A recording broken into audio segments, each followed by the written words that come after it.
Tapi kalau udah nggak punya ilmu, sombong, angkuh, nggak tahu diri, saudara, ulama dilawan, bahkan ulama digoblok-goblokin sama dia. Ini jahil. Kewajiban kita fatruku, tinggalkan. Kira-kira jelas gak? Jelas. Jelas gak? Jelas. Sekarang ada orang bodoh tapi so tahu, ada gak? Ada. Ada gak? Ada. Ada. Ada.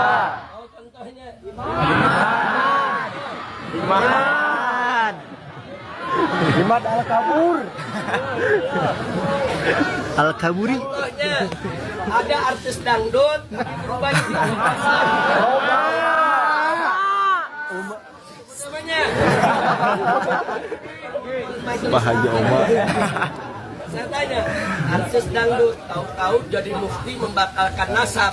Ini namanya udah goblok so tahu. Tahu teka. Tahu teka gak? Kuras kepala. Ekspresi dari kedekatan dari Allah Subhanahu wa taala sebenarnya adalah cinta. Jadi tidak ada kebencian. Jadi tidak ada kesombongan, tidak ada pikiran bahwa mentang-mentang sudah belajar sufi kemudian orang, "Hah?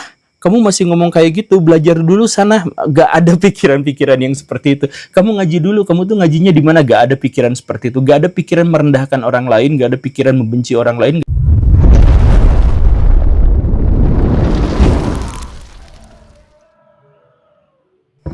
Assalamualaikum, selamat datang kembali di Guru Gembel Channel. Satu waktu di masa lampau, ada seorang ustadz yang namanya Salih bikin sebuah pengajian. Di tengah pengajian itu, salah seorang muridnya bertanya kepadanya, "Pak Ustadz, bagaimana kehidupan saya sebenarnya? Saya merasa sekarang jauh sekali dari Allah. Setiap kali saya berdoa kepada Allah Subhanahu wa taala, dulu selalu diijabah, sekarang tidak pernah. Saya merasa hampa, saya merasa jauh dari Allah Subhanahu wa taala. Apa sebenarnya yang saya lakukan sehingga Allah Subhanahu wa taala menjadi jauh dan marah kepada saya?" Ustadz Salih pada waktu itu berkata bahwa saya tidak tahu dosa kamu seperti apa, tetapi kalau kamu mau bertaubatlah terus-terusan. Kamu minta terus-terusan. Karena apa? Karena pintu yang tertutup, kalau kamu ketuk terus pintu itu, maka satu waktu pintu itu akan terbuka juga. Begitu juga rahmat dan cinta kasih Allah, kata Salih si Ustadz. Mendengar jawaban itu, seorang perempuan itu mencela pernyataan itu. Orang yang dimaksud itu adalah Rabi'ah al-Adawiyah. Dia mengatakan bahwa, "Wahai Salih, sampai kapan kamu mengatakan bahwa pintu itu cepat atau lambat akan terbuka? Memang sebenarnya sejak kapan pintu itu tertutup?" Ini adalah jawaban yang sebenarnya membuat merinding buat orang-orang yang beriman. Karena dalam pikiran ini dijelaskan bahwa pintu kasih sayang Allah, pintu rahmat Allah, pintu maghfirah Allah itu tidak pernah tertutup. Jadi kenapa kita harus menunggu pintu itu terbuka? Pintu itu selalu terbuka. Jadi dalam pikiran orang-orang Islam generasi awal, Allah itu digambarkan sebagai maha kasih, maha sayang. Dan karena itulah maka segala sesuatu yang kita lakukan itu harus dimulai dari Bismillahirrahmanirrahim. Atas nama Allah yang maha pengasih dan maha penyayang. Dimulainya semuanya dari situ. Karena pemahaman besar bahwa sebesar apapun amarah Allah, sebesar apapun murka Allah, itu tetap akan redam dengan kasih sayang yang bahkan jauh lebih besar lagi. Jadi orang-orang memahami Tuhannya itu dengan kasih sayang. Orang memahami Tuhannya itu dengan zat yang maha memberi ampunan sebesar apapun dosa kita. Jadi ketika kita datang kepada Allah dengan beribu-ribu dosa, maka Allah akan membawa berjuta-juta ampunan. Ketika manusia datang kepada Allah dengan dosa setinggi gunung, maka Allah akan memberi ampunan seluas langitan. Itu yang diceritakannya selalu seperti itu, dan itu yang dipahami oleh Muslim generasi awal. Nah, karena pemahaman Muslim generasi awal itu adalah bahwa Allah Subhanahu wa taala didekati dengan cinta, maka sebagian dari sufi-sufi itu menjadi terlalu berlebihan dan menjadi terlalu gila dalam mengekspresikan kecintaannya. Al-Hallaj itu demikian memahami cinta kasih sayang Allah Subhanahu wa taala sedemikian sehingga dia mabuk cinta ilahi, dia melihat segala sesuatu itu sebagai pancaran wujud Allah. Sama seperti seorang yang terbuai dengan asmara, dia pikirannya itu adalah pikiran yang dikasihinya. Demikian pun dengan Al-Hallaj. Jadi ketika dia ditanya, Kamu sedang di mana? Saya sedang bersama Allah. Kamu siapa? Saya itu Allah. Ini Allah. Semuanya, dia jawabannya selalu seperti itu. Dan ketika dia sholat, dia tidak berpikir bahwa sholat itu adalah sebuah kewajiban. Itu adalah bagaimana dia bisa menikmati keintiman bersama Allah Subhanahu wa Ta'ala. Makanya ketika bersujud, sujudnya lama sekali. Bukan gara-gara itu adalah sebuah kewajiban, tetapi di situ ada sebuah kenikmatan, kedekatan dengan kekasihnya Allah Subhanahu wa Ta'ala. Jadi pada waktu itu nggak kepikiran bahwa ini wali kutub, ini wali apa segala rupa. Mereka nggak kepikiran soal itu. Mereka kepikiran menikmati saja. Dan kenikmatan tentang cinta itu tidak ada hubungannya dengan istilah-istilah, terma-terma, konsep-konsep yang dibuat oleh manusia bahwa ini namanya wali kutub, ini namanya wali majdud dan sebagainya. Dia tidak berpikirkan seperti itu. Yang penting dia menikmati celupan kasih sayang dari Allah Subhanahu wa Ta'ala. Pada bagian itulah maka dia terdistorsi pikirannya, dia benar-benar menjadi gila. Dia akhirnya mengatakan sebuah kalimat yang selalu sama. Sesungguhnya sang pencinta, sang dicinta dan cinta itu adalah satu kesatuan secara hakikat. Makanya ketika dia ditanya, siapa kamu? Ana al-haq, saya adalah yang maha benar, saya adalah Tuhan itu sendiri. Dia tidak menginginkan menyatakan bahwa dirinya itu adalah Tuhan. Dia sama sekali tidak mengatakan seperti itu.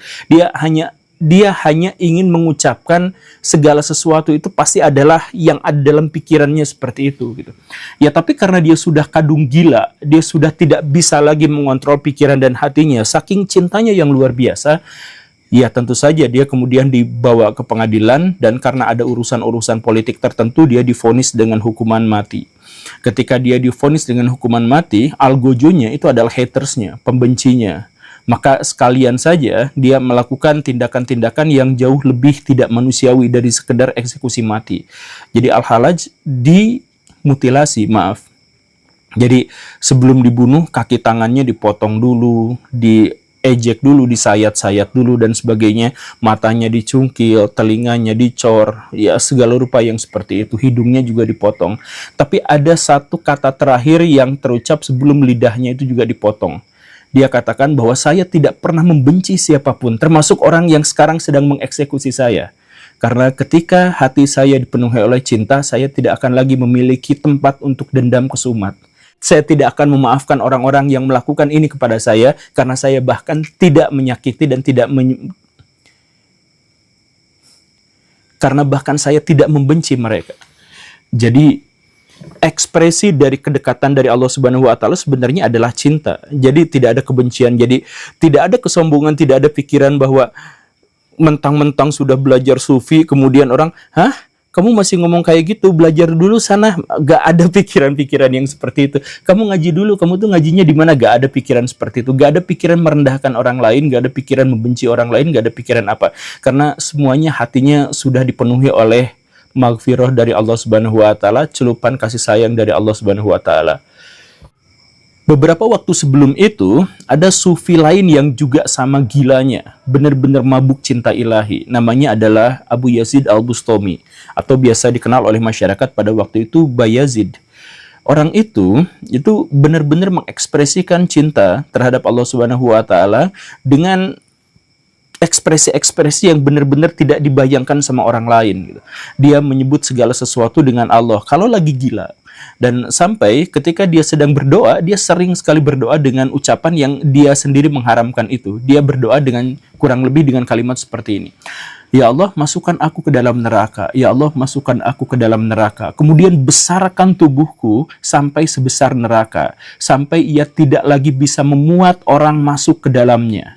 Jadi setiap ada orang yang mau masuk ke dalam neraka, itu ditahan oleh tubuhnya yang tubuh Bayazid yang dia menebus dosa setiap orang. Dia berdoa dengan cara seperti itu. Gimana caranya agar saya bisa menebus dosa orang-orang? Ini sebenarnya sekali lagi ya, ini mungkin dianggap oleh orang lain berlebihan, tetapi kalau misalkan Baraya ada dalam posisi di mana Baraya benar-benar merasakan cinta ilahi dan hati Baraya itu sudah dipenuhi oleh sukacita, maka tidak ada rasa sakit yang bisa ditakuti lagi, termasuk itu neraka.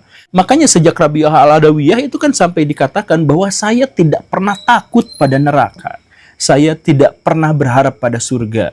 Yang saya harapkan adalah kedekatan, kebersamaan dengan Allah Subhanahu wa taala. Itu saja, tidak lebih daripada itu. Jadi pikirannya itu bukan soal bahwa saya akan mendapatkan kenikmatan fisik yang seperti ini atau rasa sakit yang seperti itu. Selama saya sudah ada dekat dengan Allah Subhanahu wa taala, maka itu semuanya sudah cukup. Dan saya sudah tidak peduli lagi pada apa yang terjadi pada waktu itu, karena kecintaannya yang besar. Dan Bayazid itu mengekspresikan kecintaan yang lebih besar itu pada penebusan. Jadi karena saya sudah bisa menikmati cinta yang sangat luar biasa, sudah luber kemana-mana, maka cinta itu harus dijatuhkan kepada semua orang yang kenal saya atau yang tidak kenal saya. Yang masuk neraka itu tidak saya kenal siapa mereka, tapi saya ingin menjadi penebus buat orang-orang itu. Nah, itu ekspresi kecintaan itu. Kenapa bisa seperti itu? Ya karena dalam pikiran para asketis generasi awal Islam, itu Allah sendiri itu memang mewujud ke dunia ini dalam bentuk cinta kasih gitu. Ibnu Arabi dalam bukunya yang sangat terkenal, Futuhat Makkiyah itu, dia menyatakan bahwa Allah sebenarnya adalah kerinduan. Allah Subhanahu wa taala adalah kerinduan yang sedang merindukan dirinya sendiri. Karena itu maka Allah menciptakan alam semesta. Jadi alam semesta ini sebenarnya adalah cerminan dari Allah Subhanahu wa taala untuk bisa mewujudkan, memanifestasikan cinta kasihnya. Begitu. Makanya karena alam semesta ini adalah cerminan dari Allah Subhanahu wa taala, atau bagaimana cara Allah mewujud dalam sesuatu yang bisa lebih konkret lagi, kurang lebihnya seperti itu, maka banyak orang-orang yang kemudian memahami bahwa Manugaling Kaula Gusti, bahwa saya adalah Allah dan sebagainya, karena itu berbentuknya seperti cermin. Ibnu Arabi menegaskan bahwa kalian bukan Tuhan, dunia ini bukan Tuhan, tapi ini hanya sekedar cerminan. Maka orang-orang yang terlalu gila, orang-orang yang sudah tidak lagi bisa memahami eksistensi, tidak lagi bisa memahami esensi karena terlalu gilanya dengan mabuk cinta ilahi, maka dia memandang bahwa cermin itu sebenarnya adalah esensi gitu. Jadi Ibnu Arabi menjelaskan bahwa Al-Halaj dan Abu Yazid Al-Bustami dan Rabi'ah Al-Adawiyah itu ada dalam ekstase di mana dia sudah benar-benar tidak bisa memahami mana itu material dan non-material dan sebagainya karena kecintaan yang terlalu besar. Nah, itu adalah gambaran dari orang-orang zahid, orang-orang asketis, orang-orang sufi generasi awal tentang Tuhan. Nah, tetapi di tengah jalan ada usaha-usaha dari orang, diantaranya misalkan Imam Abu Hamid Al-Ghazali, kemudian Imam Al-Junaidi gitu, dan kemudian misalkan Syekh Abdul Qadir Jailani yang berpikir bahwa orang-orang itu kalau misalkan dibawa pada ajaran yang seperti ini, dia akan terlalu berlebihan, dia akan tidak bisa menahan syatahatnya, tidak bisa menahan kegoncangan jiwanya. Maka harus ada satu mekanisme di mana orang-orang itu harus dibimbing oleh seorang guru gitu agar tidak lebay seperti itu gitu. Makanya kemudian muncullah tarekat-tarekat. Jadi tarekat-tarekat itu sebenarnya adalah bagaimana cara masyarakat pada waktu itu, ulama pada waktu itu, untuk silahkan menikmati cinta kasih Allah, tapi jangan dipamerkan kegilaannya yang seperti itu, yang berlebihan itu. Gimana caranya agar kita tetap ada dalam bagian dari syariah yang tegas gitu. Nah, kurang lebih kan pikirannya seperti itu. Nah, tapi muncul kelompok-kelompok tarekat palsu yang mengatakan dengan tegas bahwa kamu semua tidak bisa dekat dengan Allah Subhanahu wa taala. Kalian semua itu jauh. Karena apa? Karena kemaksiatan yang kalian lakukan gitu. Jadi dalam ajaran Islam yang asli itu kan sebenarnya mau kalian maksiat segimanapun, mau kalian dosa segimanapun, gak jadi masalah. Karena apa? Karena Allah pasti mengampuni. Sebesar apapun dosa kalian, Allah punya ampunan yang jauh lebih besar. Itu kan ajarannya. Nah, tapi kalau misalkan dalam tarekat yang baru ini, yang palsu ini, kalian itu maksiatnya besar, dosanya besar, dan tidak mungkin bisa diampuni oleh Allah Subhanahu wa taala kecuali melalui wasilah dari kami, kecuali wasiat dari kami, kecuali syafaat dari kami, kecuali kalau kalian mencintai kami. Dan inilah awal mula dari kelompok-kelompok, saya mohon maaf ya, seperti yang sekarang banyak dari Habib-Habib Ba'alawi yang semacam itu, mereka kan mendoktrinkan yang sama, bahwa kalian itu nanti kalau misalkan sudah masuk akhirat, itu butuh syafaat dari kami. Kalian itu dosanya besar, maksiatnya besar, susah untuk mendekati Allah Subhanahu wa taala, maka harus melalui perantaraan kami. Bahkan ada pengikut-pengikutnya sampai yang mengatakan bahwa Kalau misalkan mau masuk surga itu kan susah. Jadi butuh wasilah, butuh jalan tol, butuh jalan besar. Nah, ini melalui para wali. Para wali yang dimaksud itu yang mereka tunjuk sendiri gitu. Wali yang asli itu gak pernah ngaku, Baraya. Kan karena mereka bahkan tidak pernah terikat dengan istilah-istilah wali. Mereka gak kepikiran dengan itu gitu. Tapi yang sekarang itu bikin wali-wali ini wali ini wali ini, semua aja dianggap sebagai wali dan fokusnya pada karomah, yang ini bisa terbang, yang itu bisa apa, dan hanya dengan jalan kamilah maka kalian bisa mendekatkan diri kepada Allah Subhanahu wa taala. Dengan cara membeli sorban kami, dengan cara membeli siwak kami 1 juta, dengan cara apa? Agar kami bisa beli Ferrari. Nah, karena itulah maka kalian harus dekat kepada kami. Jadi bukan lagi dekat kepada Allah, tapi dekat pada orang-orang itu yang jadi bandar, yang jadi calo, yang jadi makelar. Coba Baraya misalkan ilustrasinya seperti ini. Baraya itu sebenarnya punya ibu. Dan Baraya itu sayang sekali sama ibu Baraya. Dan ibu Baraya juga sebenarnya sayang sama Baraya. Katakanlah Baraya pada waktu itu usianya masih sangat kecil. Misalkan 5 tahun, 4 tahun, atau 3 tahun gitu. Masih sangat membutuhkan cinta kasih dari ibu. Kadang-kadang si ibu itu marah sama Baraya tuh. Kadang-kadang. Kadang-kadang Baraya tuh nakal dan harus dihukum. Ya kadang-kadang, tapi tetap si ibu itu tetap sayang pada Baraya. Sampai satu waktu ada penculik. Nah ini di antara kelompok-kelompok Ba'alawi yang seperti itu, di antaranya adalah yang para penculik spiritual. Jadi Baraya waktu kecil itu diculik, kemudian dijauhkan dari ibu Baraya itu. Setelah itu dikatakan, ibu kamu tuh sekarang tidak mau dekat lagi sama kamu, karena kamu tuh nakal terus, kamu tuh baong terus, kamu tuh bikin kesalahan terus. Makanya jangan deketin sama ibu karena ibu kamu itu sudah marah sama kamu. Itu sudah tidak mau lagi memaafkan. Kalau kamu mau ketemu sama ibu kamu, maka kamu harus sayang sama saya. Kamu harus mengemis-ngemis di jalanan, uangnya disetorin sama saya. Ya, kurang lebihnya seperti itu. Jadi ada hamba yang sudah dekat dengan Allah Subhanahu wa taala karena memang secara internal kita itu dekat dengan Allah Subhanahu wa taala. Allah itu mengatakan berkali-kali bahwa Allah itu dekat dengan hambanya, sama dengan prasangkaan hambanya, ada bersama diri kita sendiri. Itu Allah sendiri berkali-kali mengatakan seperti itu. Tapi sama kelompok-kelompok yang jahat itu kemudian kamu tuh jauh dari Allah Subhanahu wa taala kecuali kalau dekat dengan kami. Kecuali kalau dapat syafaat dari kami. Jadi itu para penculik-penculik anak itu seperti itu. Kamu, jadi si anak kecil itu nangis, saya pengen ketemu sama mama saya pengen ketemu sama mama saya. Iya, nanti ketemu sama mama, tapi mama masih marah. Jadi mulai dari sekarang, kamu harus layani saya ya, kamu harus kasih saya duit, kamu harus sujud sama saya. Itu kan ceritanya seperti itu. Makanya di antara kelompok-kelompok Habib itu ada yang minta, ada yang disujudi gitu ya, kemudian dicium kakinya, ya, seperti itu. Kemudian siwaknya dibeli 1 juta dan sebagainya. Orang-orang yang ada di situ tuh, itu hatinya menderita. Hatinya penuh kegalauan. Jadi orang yang ngaku-ngaku muhibin, orang-orang yang ngaku pecinta ustadz apa segala rupa tuh, hatinya resah. Mereka tuh cicilan masih banyak. Mereka tuh sekolah anak itu belum kebayar. Mereka tuh resah sekali. Kalau misalkan mereka benar-benar mendapatkan cinta kasih dari Allah Subhanahu wa taala, tidak akan ada masalah apapun yang membuat mereka resah. Tapi mereka diculik, dipisahkan, kemudian mereka berpikir tentang keresahan dan sebagainya, dan untuk menghiburnya, ini kalau misalkan kamu mau dekat dengan Allah Subhanahu wa taala, maka kamu harus ikut pengajian ini, denger ini. Penculik-penculik itu bahkan nggak ngerti agama, baca kitab aja nggak ngerti, apa-apa nggak ngerti, bahkan ceramahnya pun sebenarnya mereka nggak ngerti. Nah, untuk menutupi ketidakmampuan mereka dalam ceramah, maka pengajian-pengajian mereka isinya cuma sholawatan, ya kayak gitu, nyanyi-nyanyi, ya kayak gitu. Katanya untuk mendekatkan diri kepada Allah. Kita tuh kalau misalkan mau dekat kepada Allah Subhanahu wa taala bisa langsung beraya. Di Quran sudah dijelaskan, di Sunnah sudah dijelaskan dan sebagainya, tapi kelompok itu tuh tidak mau, karena kalau misalkan kelompok itu tahu bahwa jamaahnya itu dekat dengan Allah Subhanahu wa taala, mereka nggak bisa jualan gitu.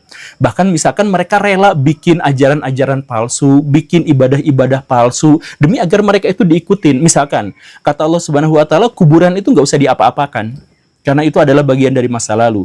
Tapi kalau mereka itu, kuburan itu dihias sampai sedemikian rupa jadi tempat ibadah. Luar biasa bagus gitu kuburannya. Kuburan dari kelompok mereka sendiri itu gitu. Agar apa? Agar kita kemudian ikut pada pengajian dia di kuburan itu. Kemudian mereka bikin hadis-hadis palsu. Dalam Islam itu hadis palsu itu kan nggak boleh. Mereka sengaja bikin hadis palsu. Mereka bikin siapa yang menolak silsilah kami, maka itu pasti adalah anak zina. Mereka sebut itu adalah dari Rasulullah. Mereka mengatakan mereka berani bikin hadis bikin hadis-hadis yang seperti itu, atau kopi. Ada saya mohon maaf ya, mereka bikin hadis palsu soal kopi. Jadi barang siapa yang tidur dalam kondisi masih ada kopi di mulutnya, maka dia akan diampuni. Jadi mereka menghalalkan segala cara menjauhkan diri manusia dari Allah Subhanahu wa taala, dan yang paling pentingnya adalah membuat putus asa manusia terhadap cinta ilahi. Jadi salah satu dosa yang paling besar itu, salah satu yang membuat kita tidak bisa masuk surga itu adalah bukan kemaksiatan, bukan dosa. Karena apa? Ya karena itu tidak tergantung pada pahala dan dosa, itu tergantung pada rahmat Allah. Nah, jadi yang membuat kita tidak masuk surga itu adalah putus asa pada rahmat Allah. Nah, mereka bikin kita putus asa terhadap rahmat Allah. Kalian mah jauh dari Allah, kalian mah tukang maksiat, maka kalian hanya bisa mendekati Allah Subhanahu wa taala lewat jalur wasilah-wasilah dari kami, lewat tabaruk dengan kami. Ya begitu. Jadi harus lewat si agen itu. Dia nyulik dan kemudian dia yang bawa kita ke dalam ajaran-ajaran yang sudah menyimpang sama sekali. Begitu kan? Ya, makanya Baraya, dalam tanda kutip ya, ibu dari anak tadi itu sampai sekarang tuh masih nungguin anaknya. Sampai sekarang. Tapi dia membawa catatan yang dibekalkan kepada si anaknya itu.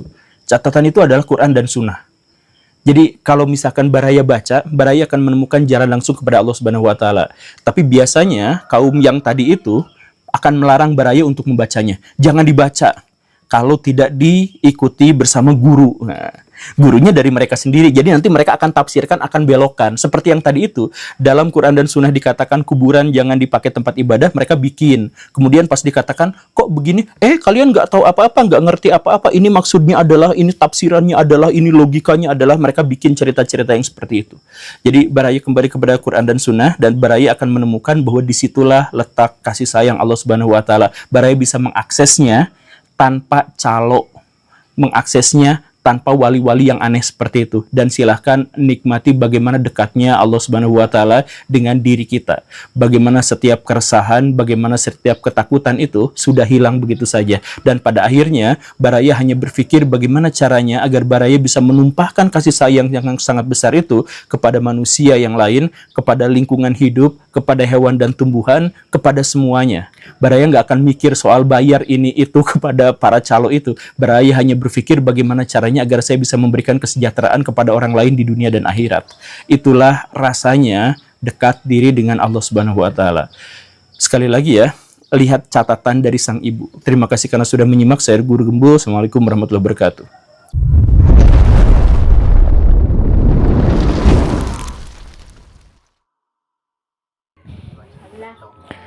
Itulah tadi pencerahan dari Guru Gembul dan semacam sindiran juga nih bagi orang-orang yang mengaku-ngaku dari Rasulullah SAW dan mengucilkan sesama. Bagaimana menurut pendapat teman-teman semua? Silahkan lanjut di kolom komentar. Terima kasih selalu support Arman Al-Fatih. Kita jumpa lagi di video selanjutnya. Assalamualaikum warahmatullahi wabarakatuh.